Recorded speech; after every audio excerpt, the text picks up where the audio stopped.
नमस्कार दोस्तों, ज्ञान विज्ञान की चर्चा में आज आपका स्वागत है। आज की इस चर्चा में हम बात करेंगे वीटो के बारे में। वीटो पावर क्या है, या किन किन देशों को अधिकार प्राप्त है वीटो करने का, और इससे जुड़ी हर एक बात आज इस चर्चा में हम बात करेंगे। जी हाँ दोस्तों, हाल फिलहाल में आप लोगों ने देखा होगा कि यूनाइटेड नेशन सिक्योरिटी काउंसिल में कई ऐसे प्रस्ताव लाए गए जो कि रूस के खिलाफ, चाहे वह निंदा प्रस्ताव हो या इस तरीके के और ढेर सारे प्रस्ताव, उस पर रूस ने, समाचारों के माध्यम से आप तक ये जानकारी पहुंची होगी कि रूस ने इस पे वीटो किया है। जी हाँ, तो आज हम इस पर गहन चर्चा करेंगे कि वीटो क्या है और ये किन देशों को ये शक्ति प्राप्त है किसी भी प्रस्ताव में वीटो करने की। और आपने सुना होगा कि भारत ने वोटिंग में भाग नहीं लिया या अब्सटेन किया या तटस्थ रहा। इन सब के बीच में अंतर क्या है? वोटिंग में भाग न लेना, अब्सटेन करना, पक्ष में वोट देना, विपक्ष में वोटिंग करना या फिर वीटो करना, ये सब चर्चा आज की इस वीडियो में हम करेंगे। तो सबसे पहले आपको बता दूं दोस्तों कि जो वीटो शब्द है ये लैटिन भाषा से लिया गया है, जिसका शाब्दिक अर्थ होता है आई फॉरबिड। हिंदी में इसका मतलब है कि मैं मना करता हूँ। जी हाँ दोस्तों, वीटो का मतलब होता है मना करना। जब कोई resolution United nation security council या जनरल असेंबली में आता है, तब 5 ऐसे देश हैं जिनको यह अधिकार है। ऐसे तो जितने भी सदस्य देश हैं, चाहे वो यूनाइटेड नेशन सिक्योरिटी काउंसिल के परमानेंट मेंबर हो या अस्थायी सदस्य हो, उनको पक्ष में या विपक्ष में या वोटिंग से में भाग न लेने का ये अधिकार है, लेकिन वीटो का अधिकार नहीं। पक्ष में वोट करना, विपक्ष में वोट करना या वोटिंग में भाग न लेना, इससे परे होता है वीटो। तो जैसे हमने आपको बताया कि वीटो के शाब्दिक अर्थ होता है कि आई फॉरबिड, मैं मना करता हूँ।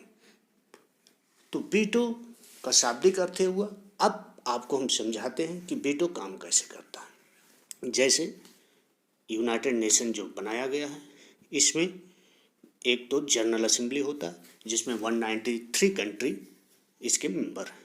इसकी एक छोटी यूनिट है जिसे यूनाइटेड नेशन सिक्योरिटी काउंसिल कहा जाता है। उसमें 5 परमानेंट सदस्य, स्थायी सदस्य हैं, जो यूनाइटेड स्टेट अमेरिका,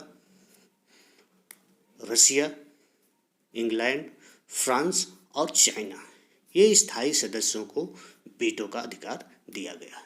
और यूनाइटेड नेशन सिक्योरिटी काउंसिल में 10 अस्थायी सदस्य हैं, जिसमें भारत एक है। तो जो ये स्थायी सदस्य हैं, इनको वीटो का अधिकार दिया गया। अब वीटो को होता क्या है ये आप समझें।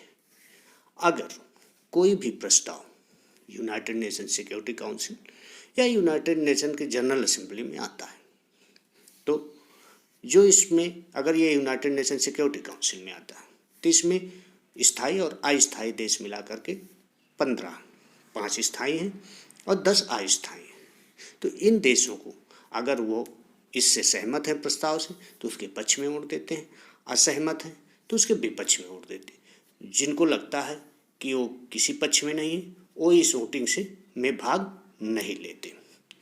लेकिन इससे, ऐसा करने से वो प्रस्ताव रुकता नहीं है। वो अगर मेजॉरिटी में ज़्यादा वोट है तो पास हो जाएगा, मेजॉरिटी में कम वोट है तो नहीं पास होगा। लेकिन वीटो ऐसी शक्ति है जो कि अगर पक्ष में ज़्यादा वोट पड़े हैं, फिर भी अगर जिन देशों को वीटो मिला है उनमें से एक भी देश अपने वीटो शक्ति का इस्तेमाल करता है, तो वह रेजोल्यूशन खारिज हो जाता है। उदाहरण के तौर पर, जैसे अभी हाल में रसिया के खिलाफ निंदा प्रस्ताव लाया गया, उसमें ज़्यादातर कंट्री, 11 कंट्री लगभग, पक्ष में थे और 3 देश इस वोटिंग में भाग नहीं लिया। लेकिन रसिया ऐसा अकेला देश था जिसने इस प्रस्ताव में वीटो का इस्तेमाल किया, क्योंकि रसिया स्थायी सदस्य है, रसिया को वीटो का अधिकार है। रसिया ने अपनी इस शक्ति का प्रयोग किया और इस प्रस्ताव को खारिज कर दिया। आपने देखा होगा कि 11 देश इस प्रस्ताव के पक्ष में होते हुए भी, मेजॉरिटी देश इस प्रस्ताव के पक्ष में होते हुए भी यह प्रस्ताव पास नहीं हो पाया। अमूमन आप देखते होंगे कि कोई भी प्रस्ताव होता है, जब मेजॉरिटी कंट्री, ज़्यादातर कंट्री अगर पक्ष में होती हैं तो पास हो जाता है। लेकिन ये यूनाइटेड नेशन सिक्योरिटी काउंसिल में वीटो कॉन्सेप्ट एक ऐसा कॉन्सेप्ट है जो कि 5 देशों को ऑटोक्रेटिक रूप से काम करने के लिए दिया गया है। अगर इन 5 देशों में से एक भी देश ने किसी भी प्रस्ताव पर वीटो का इस्तेमाल किया, पक्ष या विपक्ष के मतलब नहीं कि पक्ष में वोट दिया कि या विपक्ष में वोट दिया, ये स्पेशल पावर है, इसका इस्तेमाल किया जाता है कि मैं वीटो कर रहा हूँ। उसको कहना पड़ता है कि इस प्रस्ताव में मैं वीटो कर रहा हूँ। अगर रसिया ये कहता होता कि मैं इस प्रस्ताव के पक्ष में नहीं हूँ तो ये प्रस्ताव पास हो जाता, लेकिन उसने अपनी स्पेशल शक्ति का प्रयोग किया। उसने कहा कि मैं इस प्रस्ताव में वीटो कर रहा हूँ, मतलब कि मैं इस प्रस्ताव को मना कर रहा हूँ। ये है वीटो पावर, पक्ष या विपक्ष में नहीं। इसका मतलब है कि रेजोल्यूशन को खारिज करें। Thank you.